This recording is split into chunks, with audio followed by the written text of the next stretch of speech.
Good evening, everyone. So my name is Helen Zhang, and I'm the professional developer at the Lemelson-MIT Program. Thanks a lot for your interest in the webinar this evening. Welcome you all. As a lot of you are aware of, we are offering a series of free webinars once every 2 weeks, featuring topics essential to invention education. The webinar will be recorded and posted online. After the webinar, we will send out a separate email about how to access the recording and also how to register to the next webinar. Specifically for our next webinar, it will be about hands-on skills about working with materials such as PVC and 80-20 to create invention projects. For those of you who might not, I think most of you might know about PVC, but what is 80-20? Please join our next webinar for that. And keep our eye on the emails about all this information. Okay, so specifically for today's webinar, we have set up a chat window for you to post the questions. And also in case there's any technical difficulties or technical issues, for example, if you cannot hear us, please feel free to post it in the chat window so that we can see that. At the end of the presentation, we'll have about 5 minutes to answer the questions. You don't need to turn on the microphone on your computer. Okay, let's get started. Just to briefly introduce our program, the Lemelson-MIT Program is a multifaceted program for inventors at all ages. We have over 15 years of experience working with middle school students and high school students and teachers on invention projects through the JV Inventive and Inventive grants initiatives. This evening, we will talk about how to prototype inventions, solutions, and offer practical suggestions and tips on how to do that. I'm very happy to invite Ed Hernandez, one of our master teachers, to co-host today's webinar with me. Just a brief introduction of Ed. Ed is a high school engineering teacher working at the Tustin High School in California. He is the CTE Teacher of the Year in California in 2015. He also leads the T-Tech Academy of Technology and Engineering at Tustin High School. Last year, Ed led the invent team of the Tustin High School and created amazing invention. So Ed, welcome. Can you tell us more about the invention your team created? Hi everybody, thanks for joining us. Sure. One of the things that we started thinking about is how to make a project that would benefit our community. Of course, we didn't want to do your typical clean water for saving the world kind of thing. So we wanted to look at our local community and see what needed to be addressed. One of the things we noticed is, a lot of you would probably notice, is chewing gum litter. On our campus, chewing gum litter is just pervasive. It's everywhere. And at one point, we actually counted how many pieces of chewing gum litter there were on our campus, and there was approximately 20,000 pieces of chewing gum on our campus. Now, granted, our campus is about 100 years old, so there's quite a bit of buildup. But still, so we decided to come up with a machine that would help us remove it. And of course, it ended up being way more difficult than we expected. It's a polymer, it's a plastic that melts and sticks to the ground, and we needed to take a multi-pronged approach to try and fix that. Sorry, we got our classroom bell going on. So, Okay, yeah, that's amazing. Yeah. Thanks a lot, Ed, and welcome. That's a very exciting invention. I really hope every school can be equipped with your machine so that they can remove all the gum litters on campus. It's very annoying. If you go to any campus, you almost can see it everywhere, especially around the trash cans. Yeah. Okay. So today, as I mentioned, we're going to talk about solution prototyping. First, I would like to elaborate on the relationship between solution prototyping and invention. Specifically for our program, we focus on technical inventions. There are 3 characteristics of invention: useful, unique, and reduced to practice. An invention needs to be useful with a client, beneficiary, a consumer, or user. It also needs to be unique because it needs to be something that was not previously known. Also, invention have to be more than just the ideas. it needs to be reduced to practice so that it can become a prototype that can prove the concept or the idea. Specifically, here you can see the invention cycles. For our, we defined in our group, we defined this invention cycle. Specifically, the building and testing part is the aspect of reducing idea into practice. And that's where certain kinds of design work is necessary to reduce the idea to a working prototype, and also you need to get users' feedback throughout the way during prototype.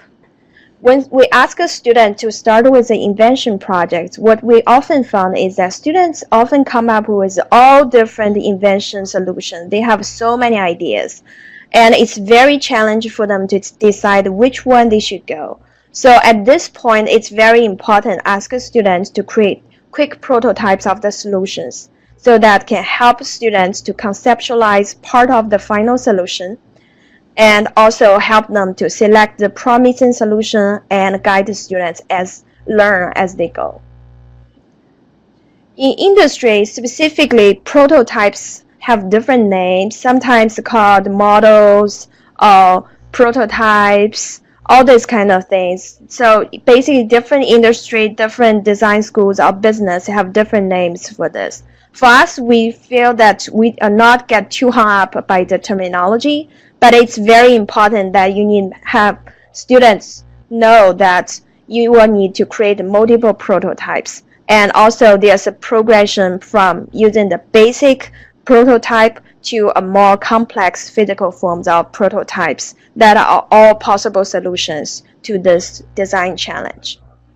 During invention, you need to test multiple prototypes and make revisions until you finally decide which one is the final solution. Prototypes were evolved into things that can be scaled up into a solution for the community of users. And a lot of times, inventors actually looking for prototypes that can be commercialized, can be scaled up. Okay, so when students invent, we need to encourage students to start with low fidelity or called alpha or basic prototypes with readily available materials. So this way, students can create solutions in an easy, cheap, and quick way. Here, you can see these are two pictures of prototypes for the Lemelson multi-tools. For those who may not know about Lemelson multi-tool, it's a complex keychain tool with standard wire strippers, knife, scissors, and more tools. And this is a very convenient and useful tool for different purposes at almost all occasions.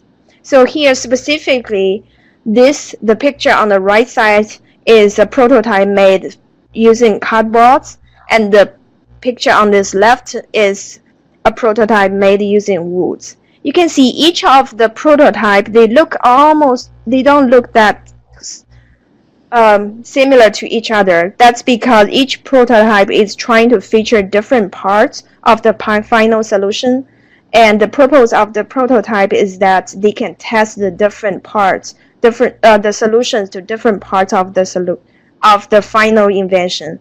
And they can potentially even show this to users for feedback. So Ed, I know your students also created prototypes during the invention. Can you tell us more about Sure. this? So one of the things that also doing these rough basic prototypes does is it kind of gets the students started. Just something to get going. You could always get stuck on sketching in your notebook and not building anything. So just getting some cardboard, some PVC pipe and whatnot, it'll get you moving. You can see from the picture here, this is a very, very basic prototype. It was more of a proof of concept. We had a cardboard tube with 3 pieces of PVC pipe. We knew that the gum removal process was going to take 3 steps. It was going to take a heating approach, chemical delivery, and a mechanical abrasion. So you have 3 pipes and something that held on to them, and that was approximately the length of the machine that we wanted to come up with. Something that wasn't too big so that one person can work on it by themselves. So you can see it's extremely simple. And I'm not sure if Leas or Brooks, who was in the picture, was excited or scared, or I'm not sure. But in general, that got the point. And we actually kept it at the very end to show the progress from beginning to end. Yeah, that's amazing. I can guarantee Lee must be excited to see that.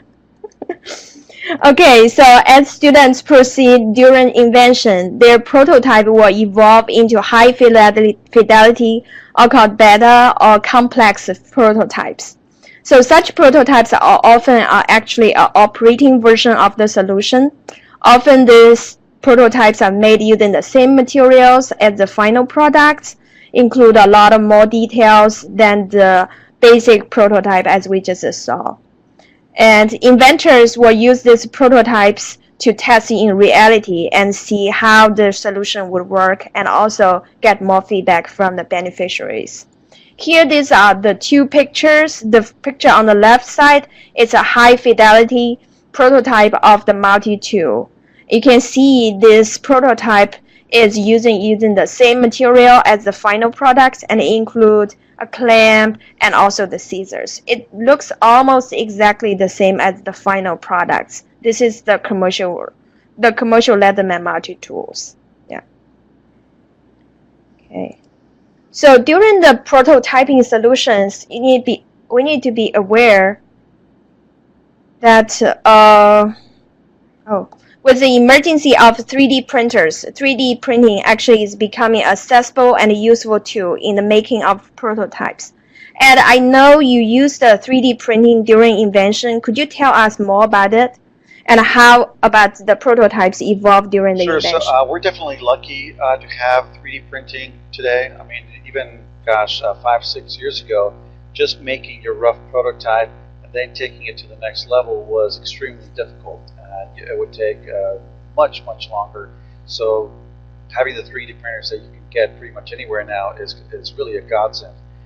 The big difference between just having a 3D printer, downloading something from the web and hitting print, to actually designing something that you want and then having the machine make it, that's the big leap, right? So that picture on the left, you see about half of the total amount of 3D printed parts we made through our machine over the course of about 8 months. We had three 3D printers that were running almost 24/7. I can't imagine how much filament that we ended up using. But each one of these prototypes were improved upon. One version, maybe it was a little bit too big or too small, or needed to have extra holes or tabs added to them. So we kept each one of them because it was a key in developing the next step and the next step. The 3D modeling version on the far right, that's using SolidWorks, also extremely simple. We got very complex towards the end, but that also got us started. What is it going to look like initially? So I strongly encourage you, if you don't have a 3D printer, they are so cheap now. You can do relatively small fundraisers to get your hands on one. And if you do have one, you might want to get another one and to be able to use it to its full advantage. Yeah. Just wanted to add a little bit to add. So if your school doesn't have 3D printers, one thing you can always look into local libraries. A lot of local public libraries also have 3D printing, and you can reserve their printers there. And just a little bit about the CAD tools. Using 3D printers, you can easily use SolidWorks. I know that's a lot of high schools use this. Also Fusion 360, AutoCAD, also Onshape and SketchUp. They are all great software to use when you try to design something and print it. And one of the things also that to mention about those tools is all of them, except for SolidWorks, are free.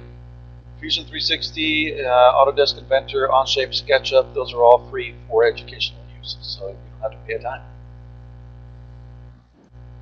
Yeah, right. Yeah. So Ed, can you talk more about the progression of the prototypes in your invention team? These are some pictures that outline kind of our progress.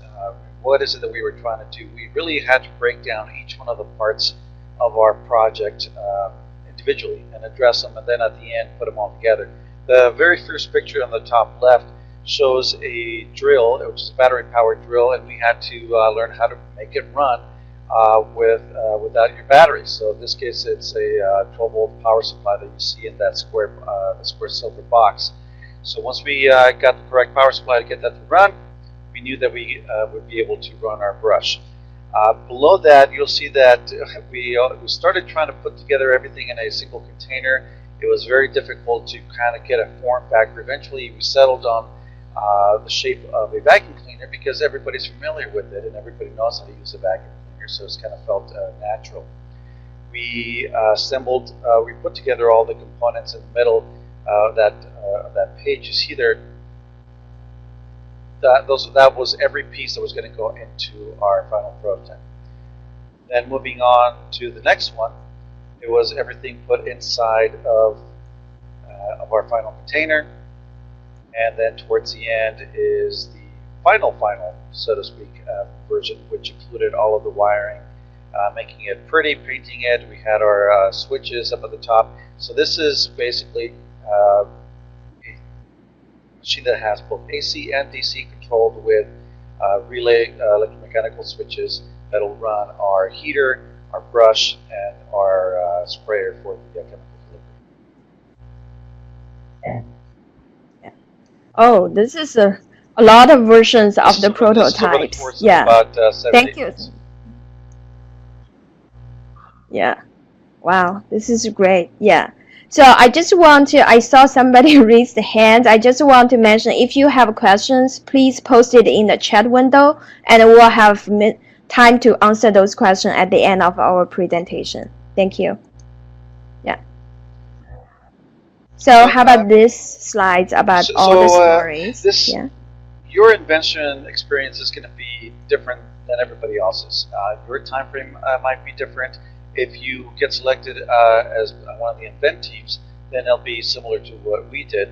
But I also run a capstone course for my seniors, and they have their own small-scale projects that are not going to be quite as big as this one.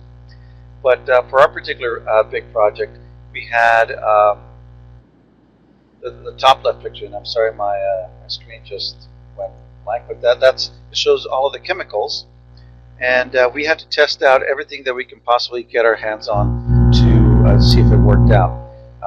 We weren't going to try and create our own. We're not chemists, so we went out and bought just about everything we could get our hands on that supposedly removes gum, and we narrowed it down to about 2 or 3 eventually. With the one at the bottom is the students testing it. Going into the chemistry lab, and like I mentioned before, this is a polymer, it's plastic, and what kind of chemicals are we going to use to be able to break this down? And of course, being a school environment, we want to make sure that we don't hurt anybody in the process. We can't use toxic materials. The one on the top middle is a trifold with some of our ideas and basic prototypes at our mid-grant review.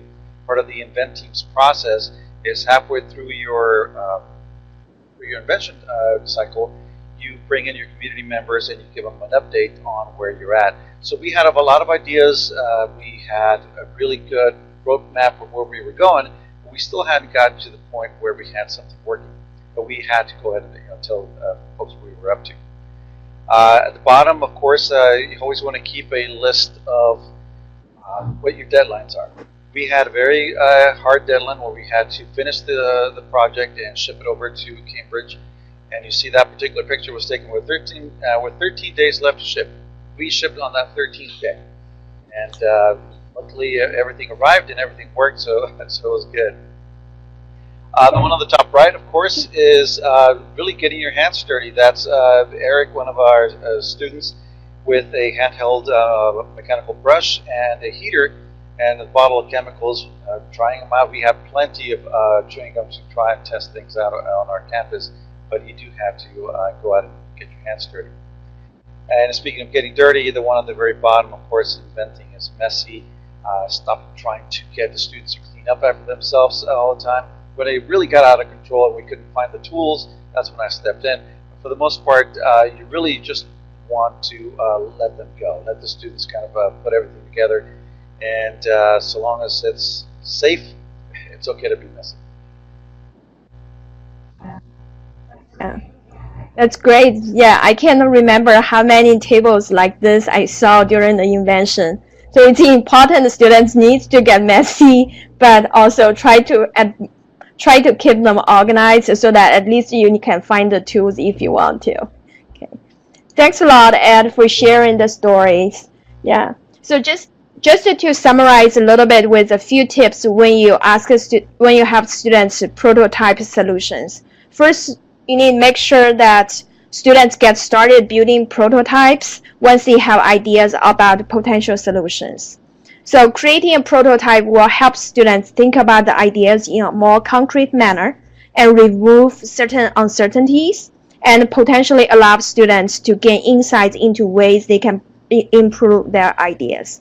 And just to help students get started, students can start with the material they have, like clay, cardboard, foam, duct tape, or PVC pipes, all these kind of materials. Remember we mentioned about those can get students to start it and test their ideas in a quick, easy, and cheap way. Okay, so the second tip is don't give students too much time on one prototype. So prototype, remember the purpose of prototyping is try to speed up with the invention ideas. So the longer students spend building one prototype, the more emotionally attached they will become with their ideas. And this will hammer the ability for them to make objective judgment of the merits of that invention ideas. So ask a student to create multiple prototypes and don't allow them to spend too many days on one prototype. So the third tip is always remind students about why they are prototyping. So all prototypes should have a central testing purpose. Specifically, when students started building the prototype, they often tend to lose sight of that testing purpose. As an educator, we need to remind them the testing issues and also the purpose of creating the prototype. This way, students will always remember the purpose of that. The fourth is always remind students to build with the users or the beneficiary or the client's needs in the mind. They need to test the prototype against the expected user behaviors or the user needs. Thus, they can learn from the gaps of their expectations and also the realities, and they can improve their ideas. And it's great always think about that when you are building the prototype and always have users involved in testing the prototype. And the fifth tip is remember prototype is just one step during the invention. You will always learn by creating prototypes and testing prototypes. So often students will, when they tested the prototype, they might experience failure or this. Make sure encourage students it's okay that prototype, the purpose is just to test to see how it's going to work or how it's not going to work. So it's important students can always learn by during the invention process. Okay. So I see some of you starting posting questions. So if you have any questions, please post the questions. And I will have Ed to start talking about resources, and then I can quickly look into the questions. One of the things that it's great about the Lemelson-MIT organization is we have quite a number of resources. And here you've got the general Lemelson-MIT website, as well as grants. JV Inventives is kind of a junior version of the Inventing, which with more basic invention ideas and tools. It's always nice to find out who invented what, so the inventor archive will kind of show you what all that is. One thing that we don't show on here, of course, is your biggest resource sometimes can be down the hall, one of your fellow teachers or teachers from within your school district. Of course, within the Lemelson-MIT organization, as you have myself and Helen and all the other master teachers that have gone through this a number of times.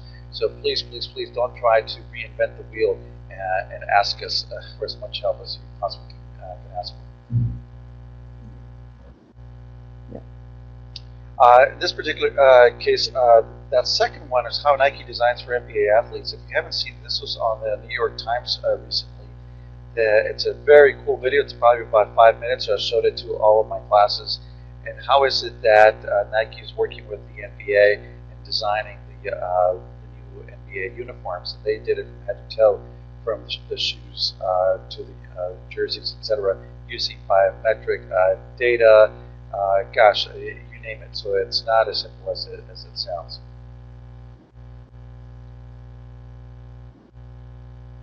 And Helen, I'm not sure if you wanted to mention anything else in regards to the other ones, but you covered the element quite a bit. Yeah, I'm sorry, just and one. Reynolds. So I Yeah. do use Reynolds quite a bit. If you wanted to make molds or anything out of silicone plastics, they are the absolute experts. Okay. So yeah. So I just want to mention about also the Proto Labs. So it's a company specializing in providing prototypes using 3D printing or CNC or injection molding. So this is a company in Minnesota, and the great thing is that once you design something from ideally from a CAD tool, you can always submit the solution or your draft to them. And what happens is that they will have professional engineers who will give you feedback on whether the design can be printable or not. So this would be a great to get extra